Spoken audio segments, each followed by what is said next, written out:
Bismillahirrahmanirrahim. Assalamualaikum warahmatullahi wabarakatuh. Waalaikumsalam warahmatullahi wabarakatuh. Alhamdulillahi rabbil alamin.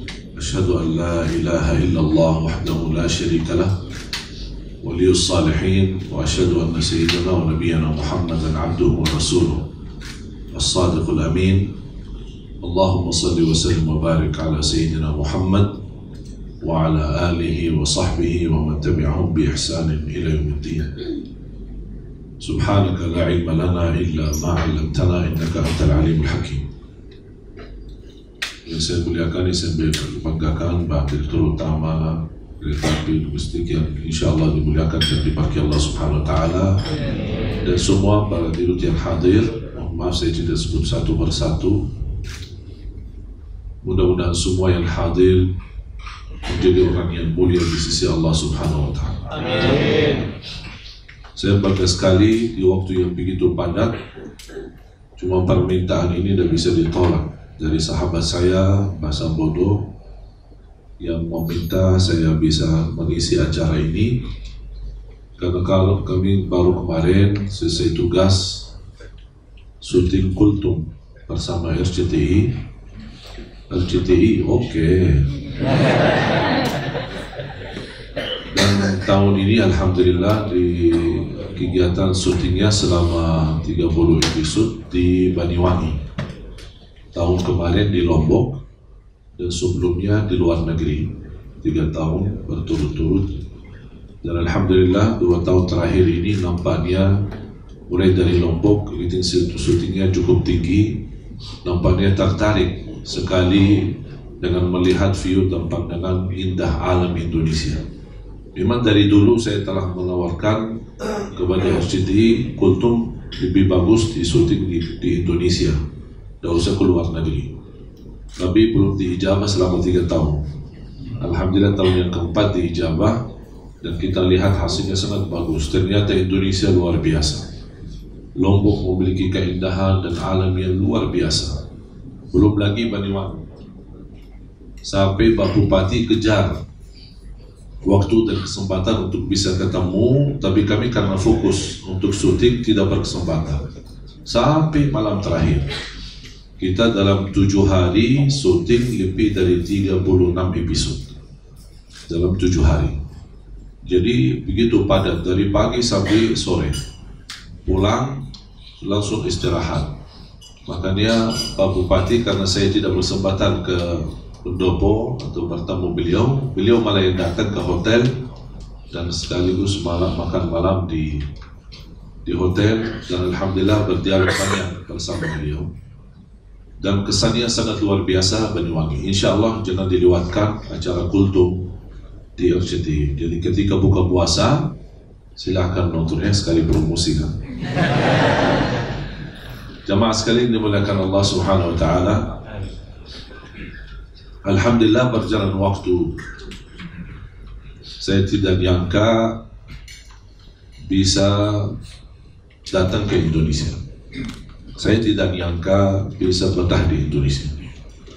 Saya tidak nyangka bisa jatuh cinta Indonesia. Saya tidak nyangka bisa cinta ibu-ibu, terutama ibu-ibu ya.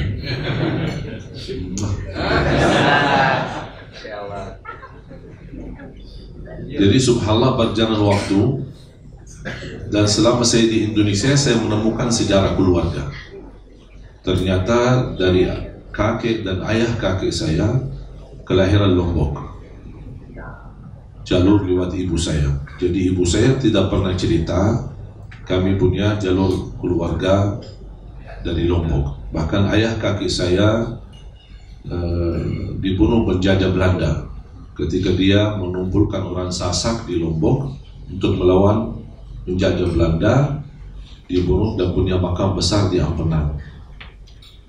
Makanya ketika saya bertemu Pak Jokowi, saya sampaikan saya sebenarnya keturunan pahlawan tapi belum terdaftar. Dan subhanallah ketika saya ke rumah sakit, dokternya pun kaget. Subhanallah, darahnya merah putih. Subhanallah. Alhamdulillah. Jadi jamaah sekalian dimuliakan Allah Subhanahu Wa Taala, yang saya mendapatkan banyak pelajaran dari Indonesia. Ramah, santun, sopan, akhlak yang mulia, tidak suka kasar, tidak suka kekerasan. Kalau budaya kita di Arab bukan suka kekerasan, tapi ada sedikit tegas. Mungkin diajak bicara, ngobrol saja, nada suaranya tinggi. Orang fikir kita berantem, padahal bukan berantem, lagi ngobrol biasa sambil ngopi, sambil santai-santai. Ini begitu cara santai-santai orang Arab ya begitu. Makanya saya pas ketika di acara di Trans 7 saya sempat ditanya apa yang antum dapat pelajaran dari Indonesia. Saya berkata dapat satu hal bagi saya sangat indah. Ketika kami di Arab mengucapkan Assalamualaikum, Assalamualaikum, jadi orang kaget, apa ini ucapan salam atau apa ini? Pas begitu saya datang ke Indonesia, saya berubah karena saya belajar dari orang Indonesia. Saya Assalamualaikum.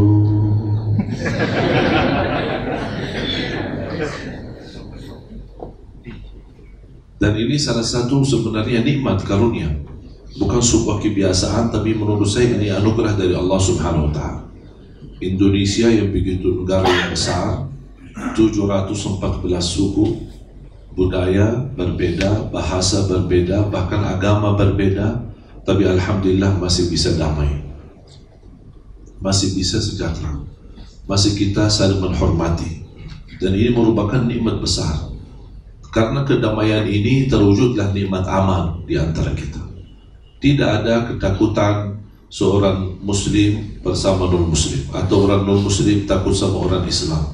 Justru saling membantu, dan kita mempelajari dan meyakini akidah kita, lakum dinukum waliyadin. Silahkan agama mana saja kamu ikuti, jangan ganggu agama saya dan menyakiti agama saya. Saya tidak akan membahas agamamu. Masing-masing memilih agamanya dan bertanggung jawab atas pilihannya. Makanya jemaah sekalian, ini merupakan nikmat yang saya mohon dijaga. Jangan terlalu mudah ada orang yang mengadu domba di antara kita, apapun alasannya. Kepentingan agama, kepentingan organisasi, kepentingan politik.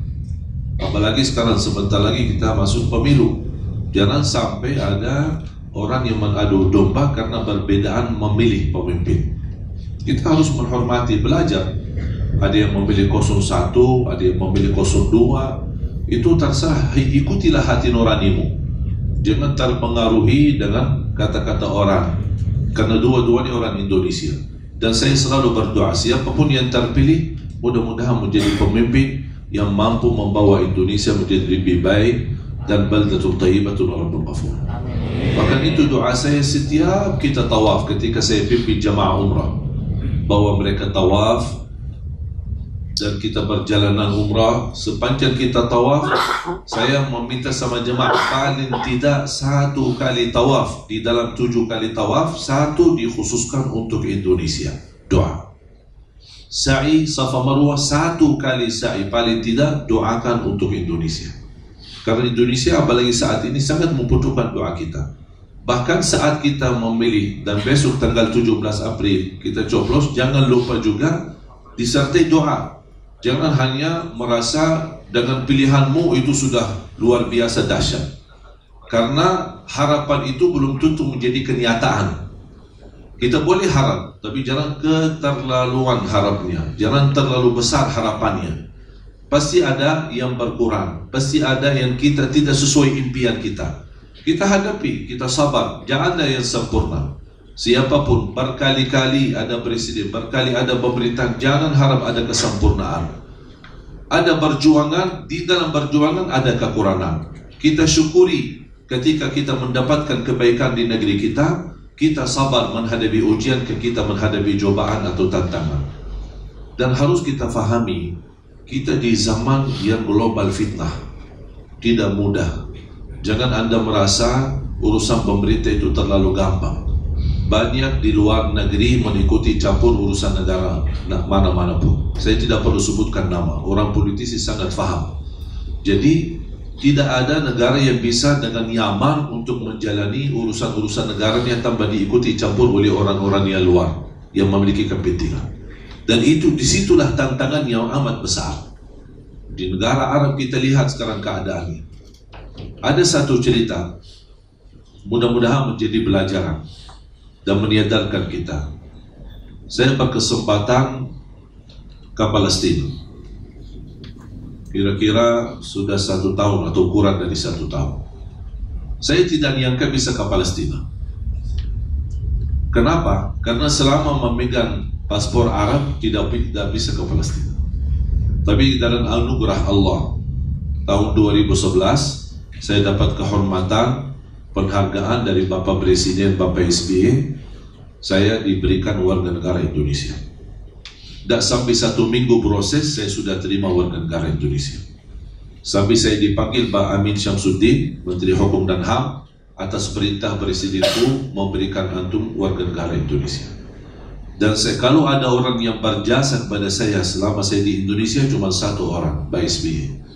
Makanya ketika Ibu Ani sakit di Singapura, alhamdulillah beliau menyambut saya datang. Bahkan saya datang tanpa janji. Tidak pakai janji, tidak pakai telepon, tidak pakai WA, tidak, langsung datang. Ada orang protokol di bawah, sampaikan, langsung beliau sambut. Dan alhamdulillah sangat beliau bersenang dan alhamdulillah bergembira karena hubungan kita baik. Dan saya selalu berterima kasih kepada beliau karena wasilah beliau mendapatkan warga negara Indonesia. Dan ini semua takdir Allah Subhanahu wa Ta'ala. Saya tidak pernah minta. Habis ceramah kultum, sebelum buka puasa, ketika kami bersama-sama buka puasa, di diamannya Ketua DPR waktu itu Pak Marzuki Ali, kemudian saya naik panggung untuk mengisi ceramahnya. Begitu selesai, nampaknya terkesan hati beliau dan terus panggil duduk di samping beliau. Oh, ini dari mana? Ini bukan Habib Indonesia kan? Karena Sulman ya, Habib kan yang bulat dulu. Oh, saya bilang dari Madinah, lahir besar di Madinah. Oh, mau gak warga negara Indonesia? Oh, saya kaget. Oh, kalau Bapak yang nawarin, mau aja Pak. Saya bilang tidak mau. Oh, saya Masya Allah bahasanya bagus, saya senang ceramahnya. Semenjak itu kata beliau sama istrinya selalu ikuti acara kami di Damai Indonesiaku dan beberapa acara yang kami isi di TV. Jadi karunia warga negara Indonesia menjadi salah satu sebab wasilah saya bisa ke tanah suci Palestina. Bahkan di luar dugaan dan fikiran saya, baru saja saya kenal salah satu imam besar Masjidul Aqsa sore hari, dan salat maghrib beliau ajak bersama kita salat, bahkan dorong saya menjadi imam salat maghrib dan isya. Saya pun kaget sampai saya terharu dan nangis. Makanya kalau besok Bapak Ibu mendengar sejarah Palestina, ada seorang Indonesia yang sempat jadi imam salat maghrib dan isya, itu Ali Jabir ya. Orang Indonesia sebenarnya. Ini karunia dari Allah Subhanahu wa Ta'ala. Ketika saya ke Palestina, ada satu kejadian. Kami bersama jamaah berkeinginan tahajud di Masjidul Aqsa. Kami jalan dari hotel jam 2 malam. Sampai di area Masjidul Aqsa. Masjidul Aqsa di dalam sebuah kota tua, dipagari tembok yang cukup amat besar. Di dalam belakang tembok seperti gunung nampaknya dari luar. Di dalam kota itu adalah ada di dalam atau di belakang gunung itu, bangunan itu adalah ada kota kecil. Ada orang Yahudi, ada gereja, ada musalla, ada pasar, semua orang di dalam. Ada orang Nasrani. Begitu kita masuk pintu utama, tidak bisa masuk mobil, kita harus jalan kaki. Kira-kira 8 menit sampai 12 menit. Jalan kaki, masuk seperti gang, kanan kiri, dan semua gang-gangnya mirip. Kita harus hati-hati, ada nama, ada nomor. Kalau salah bisa keluar ke timur, kalau datang dari barat bisa salah keluar. Sampai ke pintu yang kedua, itu namanya pintu masuk ke area halaman Masjidul Aqsa. Tapi saat itu pintu ditutup dan ada pasukan Israel. Mereka berdiri membawa senjata menjaga. Dan mulai jamaah ramai. Ada jamaah Turki, ada jamaah Malaysia, ada jamaah Indonesia. Bahkan saya lihat ada rombongan jamaah bawa bendera Brazil. Saya fikir rombongan bola, ternyata muallaf. Ya, kalau Brazil kan bola kita fikir. Ternyata muallaf. Saya langsung bersyukur, subhanallah, Islam sampai ke Brazil. Itu tanda perkembangannya Islam di mana-mana luar biasa. Nampaknya di luar Islam berkembang, tapi negara Islam sendiri mulai mundur malah. Kita harus hati-hati, jangan sampai kita kalah sama orang yang di luar. Apalagi Indonesia dikenal negara yang terbesar penduduknya umat Islam. Hampir sampai dari jam 2 lebih sampai kira-kira jam 4. 2 jam Quran kita berdiri. Sampai mulai jamaah gelisah. Pintu tidak dibuka. Pasukan Israel menjaga dan mereka bersenjata. Kami tidak bisa lawan, tidak bisa apa-apa. Sampai ada satu orang di samping saya, seorang bapak, barangkali usianya 70 lebih, orang Palestina. Saya ajak berbicara bahasa Arab, kan saya orang Arab ya, kan bisa bahasa Arab. Saya berbicara sama beliau bahasa Arab. Tapi cara saya berdialog dan berbicara nampaknya agak emosi. Kenapa ini tidak dibukain pintu? Karena kok lama kita kan mau salat, bukan mau perang. Orang Palestina melihat ke saya, karena dia duduk saya berdiri, lihat ke saya, langsung dia, kamu orang baru ya? Dia rasa sudah dari cara saya bertanya, ini orang baru datang. Ya, saya baru tadi, ini baru malam pertama ini. Kata beliau, ya sabarlah, kami sudah biasa 60 tahun seperti ini. Saya kaget. 60 tahun mereka tidak nyaman masuk keluar ke Masjidil Aqsa. Kadang ditutup, kadang dibuka, ya terserah mereka lah. Begitu diberikan kesempatan dibukakan pintu, sudah tinggal sisa mau azan kira-kira 10-15 menit mau azan subuh. Kita masuk, ini pertama kali sepanjang hidup saya bisa masuk ke Masjidil Aqsa. Begitu saya langkah pertama masuk ke Masjidil Aqsa, saya tidak salat witir, saya tidak tahajud, saya tidak tahiyatul masjid, tapi saya sujud syukur. Kenapa saya sujud syukur?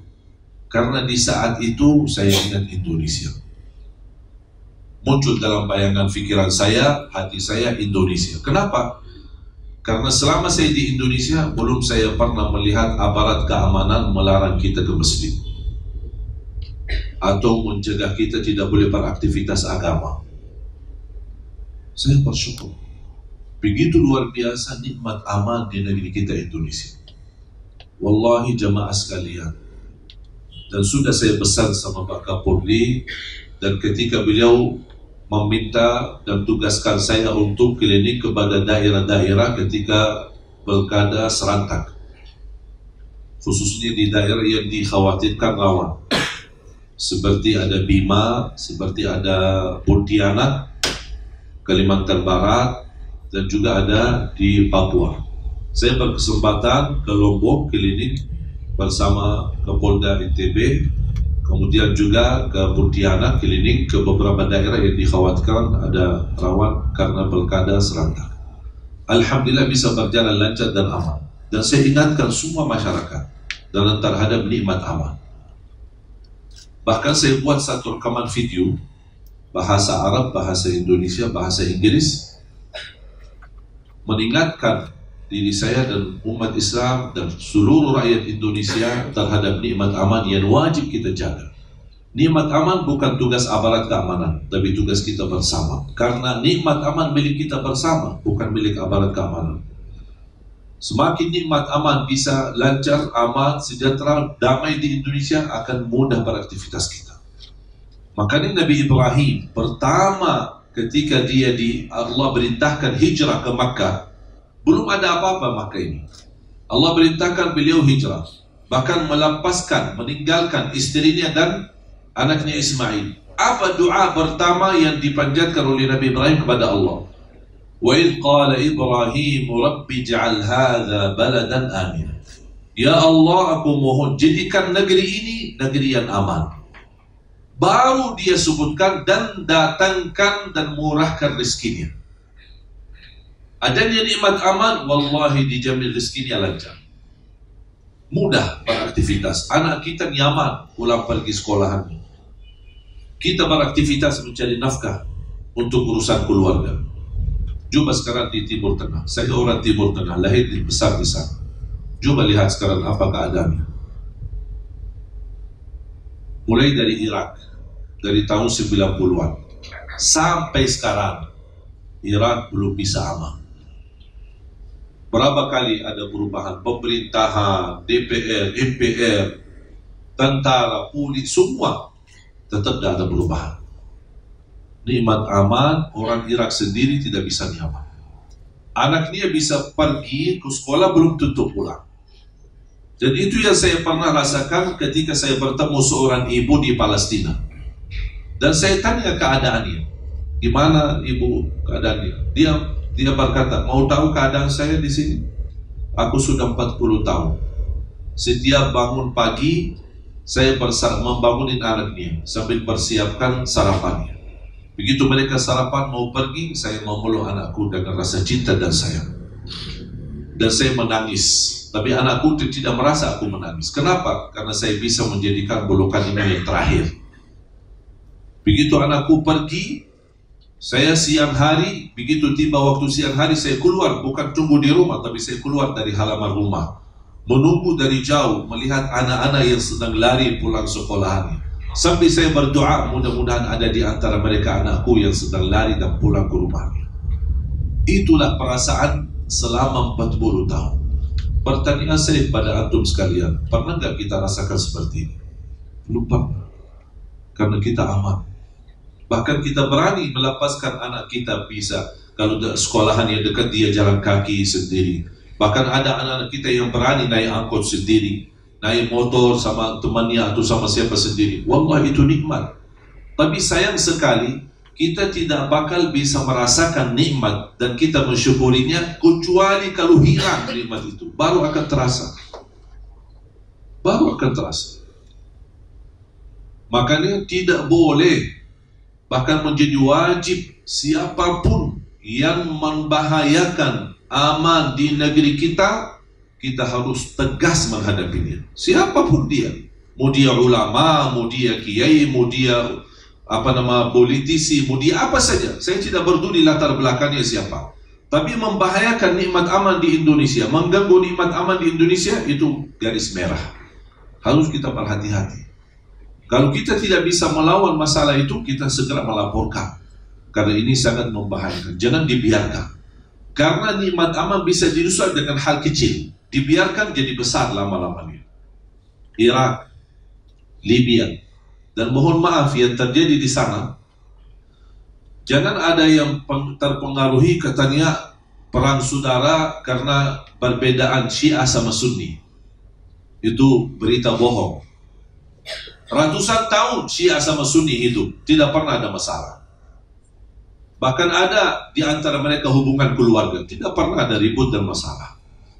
Mereka saling menghormati dan saling menghargai di antara perbedaan di antara mereka. Cuman karena kepentingan politik itu langkah awal. Saya sangat paham apa yang terjadi di sana.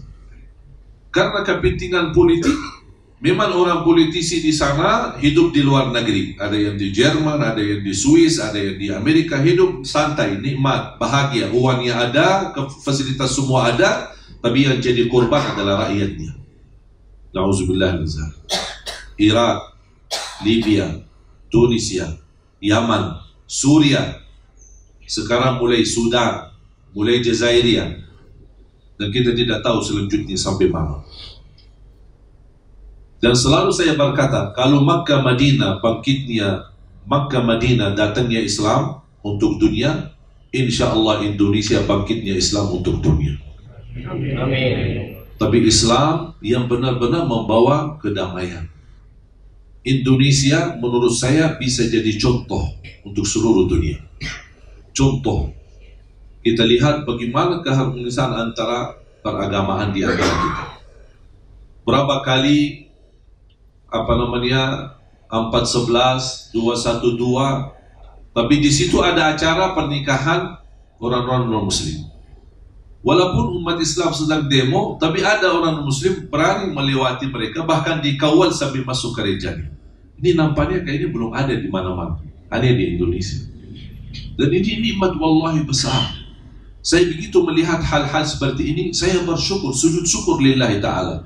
Karena ini anugerah dari Allah SWT. Jangan sampai ada orang yang mencabutnya. Kalau kita tidak menghargai nikmat aman, tidak mensyukuri nikmat aman, akan Allah Subhanahu wa ta'ala cabut nikmat aman tersebut. Makanya jemaah sekalian, mari kita sama-sama rapatkan saf kita. Ada perbedaan, ya tetap ada. Jangan ada yang merasa besok Muhammadiyah sama NU akan bersatu, satu pandangan, satu fahaman, satu otak. Tidak bakal. Bahkan itu tidak bisa. Karena itu lawan sunnatullah. Sunnatullah harus ada perbedaan. Ada direktur utama, ada semua staf-stafnya, ada jajarannya semua, tapi pasti ada perbedaan. Ketika ada meeting, pasti ada beda pandangan, beda pendapat. Dan kembali kepada yang bersangkutan untuk mengambil keputusan terakhir yang bisa menjadi kemaslahatan umum. Tapi ini kembali termasuk apa yang saya sampaikan. Saya yakin tidak 100% yang ada di sini menerimanya. Pasti ada yang punya pendapat sendiri, ada punya masukan, ada punya tambahan, ada yang merasa ada yang kurang. Itu wajar. Karena kita beda otak, beda berpikir. Dan mungkin kita maksa-maksa semua harus satu pikiran, satu pandangan. Tapi yang kita bisa jaga adalah satu hati. Satu hati untuk mencintai, saling menghormati, walaupun beda pandangan. Bolehkah saya minta kertas putih? Kalau ada spidol sekalian, saya mau kasih satu pelajaran. Mudah-mudahan menjadi sebab terbuka wawasan. Saya sendiri termasuk orang yang lahir besar di tanah suci Madinah. Dan dalam kesempatan ini saya undang Anda semua, undangan terbuka untuk umum, silakan insyaallah makan malam di rumah saya di kota Madinah. Tapi kalau soal berangkat, kalau soal makan insyaallah gratis, soal berangkat bayar masing-masing. Karena saya punya kebiasaan ketika ada jamaah, saya semua ajak ke rumah. Bahkan pernah ada jamaah kurang lebih 800 orang, ketika kami umrah, saya ajak ke rumah dan saya sembelih unta untuk jemaah. Jadi makan malamnya daging unta dan susu unta. Pulang ke hotel sudah pingsan. Sakit kuat dagingnya unta. Tapi alhamdulillah masih sehat semua. Alhamdulillah. Kembali ke tanah air semua sehat. Ketika saya hidup di Madinah, memang mohon maaf perbedaan budaya ada antara Madinah sama Makkah. Termasuk menjalani ibadah, menjalani sehari-hari Islam, perbedaan mazhab. Ketika saya datang ke Indonesia, jujur saja awal-awalnya semua saya melihat sesuatu yang berbeda. Langsung kesan saya, apa Islam saya di Madinah yang benar atau Islam di Indonesia yang benar? Aku kayak apa bingung gitu. Jangan-jangan Islam di Indonesia itulah Islam yang baru. Sampai menjadi tantangan di dalam hati saya. Bagaimana bisa saya sesuaikan antara budaya Indonesia sama budaya di Arab. Begitu saya kembali ke Madinah, saya bertanya sama guru saya. Beliau ketawa. Ya, memang di situ beda mazhab. Kita di Arab mengikuti kebiasaan mazhab Hambali. Kalau di Indonesia mazhab Syafi'i. Jadi wajarlah kalau ada perbedaan. Ketika saya disitulah belajar perbedaan itu. Saya menemukan ternyata selama saya belajar sampai kuliah di Arab masih bodoh. Belum belajar apa-apa. Ternyata agama ini sangat luas. Dengan berbeda wawasan, berbeda pandangan, berbeda mazhab. Terus saya bertambah belajar. Makanya bagi saya Indonesia karunia dari Allah karena membuat saya tetap belajar.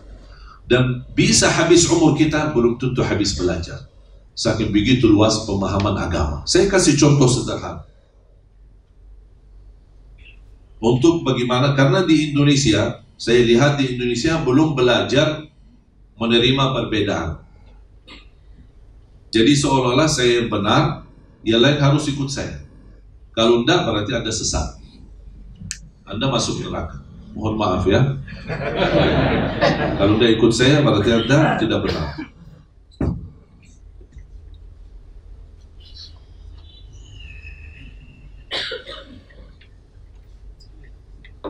Bisa belajar angka Arab ya? Bisa baca angka Arab? Anda bisa baca angka Arab? Hah? Yakin? Ya. Anda boleh sini sebelah saya. Bapak Ibu baca ini. Yakin? Pasti? Ya. Belum baca? 7. Astagfirullahaladzim. Baca 7. Yakin? Berarti ini semua sesat ya? Sekali lagi. 8. Yakin? Dah berubah pikiran? Hah? Dah berubah pikiran? Coba. Sini Pak. Boleh?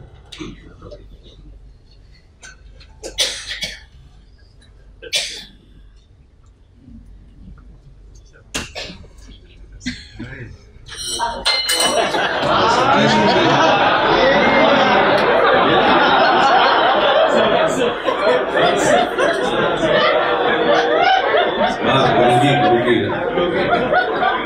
Boleh baca? 7. Barusan katanya tidak berubah pikiran. Bapak berarti mohon maaf tidak konsisten dong. Baca lagi. Yakin 7. Bisa salah? Kenapa?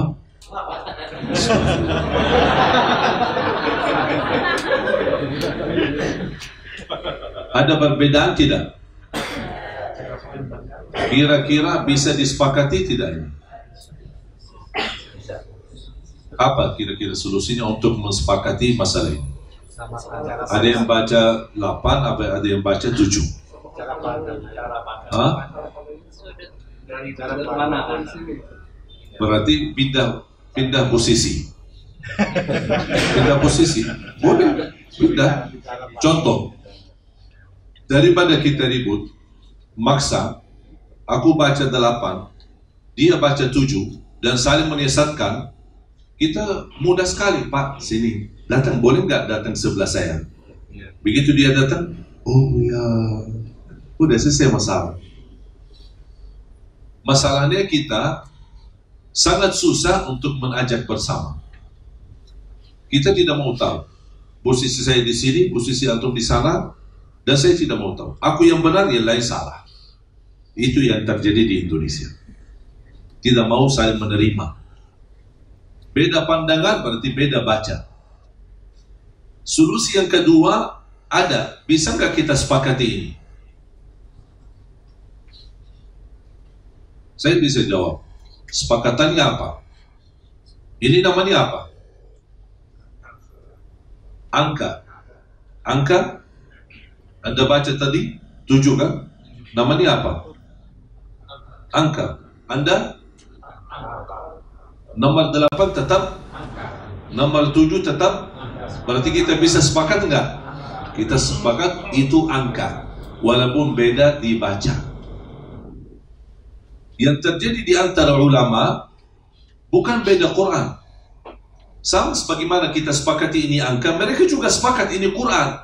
Tapi yang terjadi berbeda hukum adalah karena berbeda memahami isi Al-Quran. Imam Maliki sama Imam Syafi'i. Imam Syafi'i beda sama gurunya Imam Maliki. Bahkan Imam Maliki tak pernah protes sama muridnya Imam Syafi'i. Kok habis belajar sama aku, kok bikin mazhab sendiri. Bahkan pengikut Imam Syafi'i di dunia jauh lebih banyak dibanding Imam Malik. Tapi tak pernah ada saling menyesatkan dan saling menjatuhkan atau saling menghina. Apakah Quran yang ada di Imam Maliki beda sama Quran Imam Syafi'i? Sama. Cuma kok bisa berbeda? Karena berbeda memahami isi. Dan itu bukan terjadi di antara ulama zaman sekarang atau zaman yang terdahulu, tapi di zaman sahabat pun masih ada Rasulullah terjadi beda pemahaman. Dan itu hal menyatukan satu faham, satu fikir, satu pandangan itu sangat sulit. Karena kita tidak bisa saling memaksa. La ikraha fid din. Tidak ada saling memaksa. Tapi harus kita belajar saling menghormati. Pesan terakhir, cerita Imam Syafi'i atau kaidah Imam Syafi'i. Boleh Anda simpan, hafal atau dituliskan. Ra'yi sawabun yahtamilul khata' wa ra'yu ghairi khata'un yahtamilul sawab. Menurut saya kaidah ini kaidah mutiara. Pendapatku benar bisa jadi salah.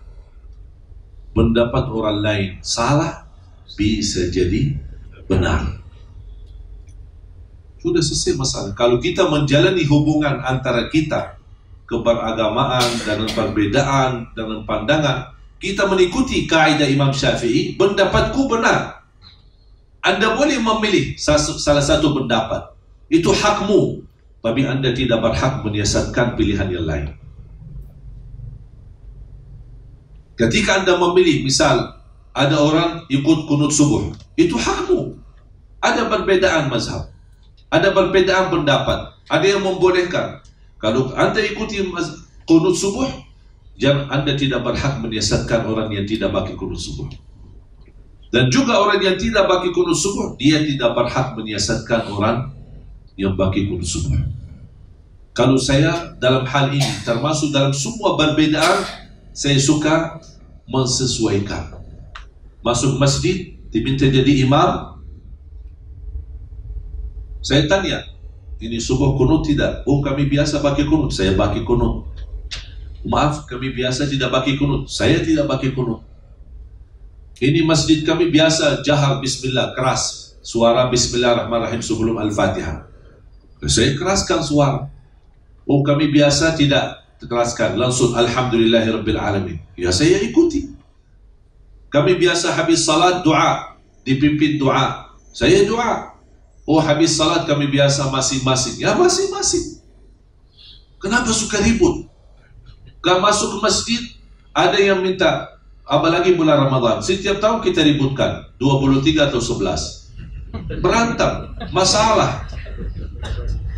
Menurut saya 23, mau 10, mau 3 rakaat, mau 40 sampai 100 boleh, tidak masalah. Yang tidak boleh 23 rakaat dalam waktu 7 menit. Ini tidak boleh. Ini bukan tarawih. Itu namanya lomba-lomba paling cepat. Siapa yang selesai salatnya dapat juara 1. Ini baru namanya latihan. Latihan lari kejar-kejaran. Inti daripada tarawih salat yang tenang. Saya pernah di salah satu kampung, telat masuk masjid, sudah mereka mulai salat tarawih. Saya di belakang, di samping saya ada seorang bapak sudah tua. Maklum fisik yang tua kan, gerakannya kan pelan-pelan, tidak kuat. Imamnya mulai tarawih, Allah.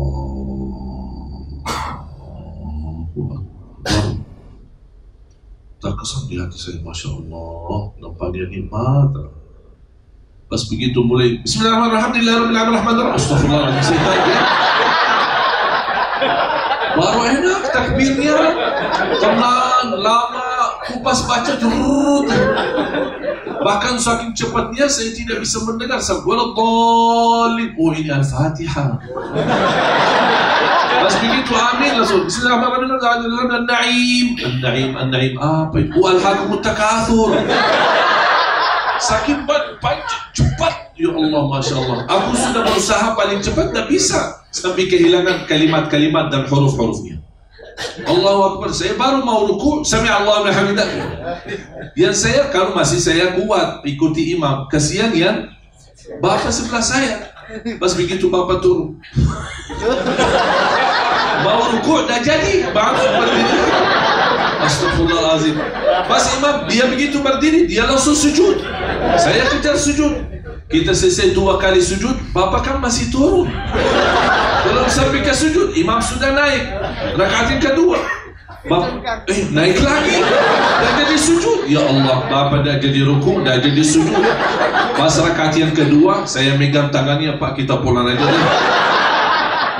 Lebih baik salat di rumah. Luar biasa, capek kalau seperti beliau. Padahal salat tarawih itu, menurut saya, kesempatan luar biasa untuk semua jamaah yang awam khususnya berkesempatan belajar cara baca Quran. Coba bayangkan orang yang buta huruf atau tidak pernah bisa baca Quran selama 30 malam atau 29 malam. Kita ikuti mendengar bacaan yang fasih, yang enak didengar, terharu ketika simak bacaannya fasih. Wallahi bakal bisa belajar. Paling tidak bisa baca, karena sudah berkali-kali dengar ayat tersebut. Paling tidak Al-Fatihah, kalau bisa sempurnakan Al-Fatihah saja selama bulan Ramadan, itu sudah hadiah besar dan karunia dari Allah Subhanahu wa ta'ala. Makanya jemaah sekalian, ketika Anda mau salat tarawih, jangan cari masjid yang paling cepat ya. Cari masjid yang sedang-sedang lah. Saya tidak berkata yang panjang-panjang ya, jangan diributkan. Yang mau 11 boleh, yang mau 23 boleh, jangan diributkan. Anda ikuti apa kira-kira selera hatimu, apa yang kesenangan hatimu. Anda melihat 11 itu jauh lebih bagus, lebih afdal, lebih khusyuk, lebih nikmat daripada lama-lama tapi buru-buru, silahkan. Anda merasa sudah saya terbiasa 23, juga silahkan. Jangan kita saling mencari kesalahan dan saling menyesatkan, agar kita melalui bulan suci Ramadan insya Allah mendapatkan berkahnya, diampuni dosanya, dibersihkan hatinya, dan diterima amal ibadahnya sepanjang bulan suci Ramadan. Kita menyambut hari raya Idul Fitri, Allah turunkan malaikat membagikan hadiah bebas dari neraka jahanam. Itu yang harus kita selalu fokuskan dan targetkan. Bukan kita fokus berapa sudah salat tarawih, berapa kita jumlahnya, berapa kita dan ributnya. Dan mudah-mudahan insya Allah dengan pertemuan ini bisa tambah terbuka wawasan kita. Kita bisa belajar saling menghormati. Ketika Anda mendapatkan sesuatu ilmu yang baru atau mendengar sesuatu yang baru bagimu belum terbiasa, jangan buruk sangka. Tapi Anda boleh berkata, barangkali saya belum tahu ilmunya. Barangkali bagi saya ini baru pelajaran baru bagi saya. Dan silahkan belajar. Kalau saya usulkan, semua ustaz tanpa kecuali, semua habaib, semua kiai, semua guru, jangan Anda milih guru yang Anda suka. Kalau Anda milih guru yang Anda suka, berarti semua apa yang dia sampaikan benar, tidak ada yang salah. Kenapa? Karena Anda suka. Begitu disalahkan, gimana ini guru saya dong, tidak ada yang salah. Ini bahaya. Tapi Anda belajar bukan karena guru, tapi belajar isinya. Dengar isinya, bermanfaat, ambil. Tidak bermanfaat, buang. Dan tidak menyentuh orangnya sendiri atau ustaznya. Tetap kita hormati semua ustaz. Tetap kita cintai semua ulama. Tetap kita menghormati semua para guru. Ada kekurangan? Ada. Ada yang maksum? Tidak ada yang maksum. Hanya satu yang maksum, Nabi Muhammad SAW. Ada yang keliru? Ada. Ada yang salah? Ada. Termasuk saya. Kalau ada yang salah saya sampaikan, Anda mendapatkan yang lebih benar, Anda ikuti yang benar. Jangan fanatik kepada siapapun. Agar kita bisa mempelajari agama, fanatiknya itu milik Allah dan Rasulnya. Kita boleh fanatik untuk Allah dan Rasulnya, tapi bukan untuk orang siapapun dia. Tidak boleh kita berfanatik. Dan mudah-mudahan kita terus semangat belajar. Di setiap kesempatan Anda belajar, dan terus belajar. Dan subhanallah, semakin banyak belajar akan terasa diri semakin bodoh. Dan karena ilmu itu tidak ada habisnya. Mudah-mudahan insyaAllah ilmu yang kita sama-sama belajari di siang hari ini menjadi bermanfaat, bisa menambahkan wawasan, menambahkan ilmu bagi kita semua. Yang mampu ilmu yang kita sama-sama belajari, mudah-mudahan mampu membawakan kita di dalam sisa umur kita menjadi lebih baik hubungannya sama Allah, lebih baik hubungannya sama Rasulullah, lebih baik hubungannya sama Islam, dan lebih baik mempraktikkan Islam dalam hubungan kita sehari-hari, agar orang bisa merasakan keindahan Islam, Islam rahmatan lil alamin, Islam yang begitu luar biasa ramah, Islam yang begitu luar biasa indah, Islam yang begitu luar biasa yang sudah diridai Allah Subhanahu wa taala. Dan kita baca selalu raditu billahi rabba wa bil islami dina wa bi Muhammadin nabiyyan wa rasula. Semoga insyaallah semua diberkati Allah Subhanahu wa taala. Ya Allah ya Arhamar Rahimin, aku mohon untuk semua yang hadir, ya Allah ampunilah segala dosanya, muliakanlah dunia dan akhirat, sucikanlah hati kami ya Allah, sihatkan badan kami ya Allah, berikan panjang umur dalam keadaan sihat wal afiat, sampaikanlah kami kepada bulan Ramadan dalam keadaan sihat wal afiat, kuatkanlah kami agar mampu menjadikan Ramadan ini yang terbaik bagi kami dan bagi umur kami. Berikan kepada kami kemampuan menjalani ibadah Ramadan ini ya Allah dengan sebaik-baiknya, dan terimalah segala amal ibadah kami, maafkan kekurangan kami, ampunilah segala kesalahan dan kekurangan dan dosa-dosa kami ya Rabbal Alamin. Ampuni kedua orang tua kami, ampuni saudara kami muslimin, muslimat, mukminin, mukminat yang hidup maupun yang telah wafat.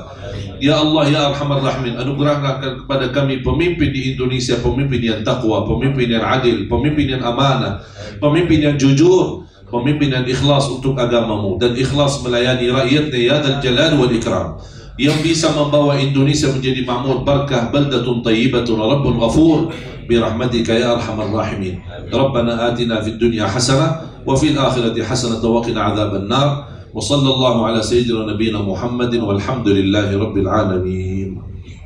Mohon doa restu. Insyaallah kami terus menjalani program pembinaan dan mencetak 1 juta penghafal Al-Quran.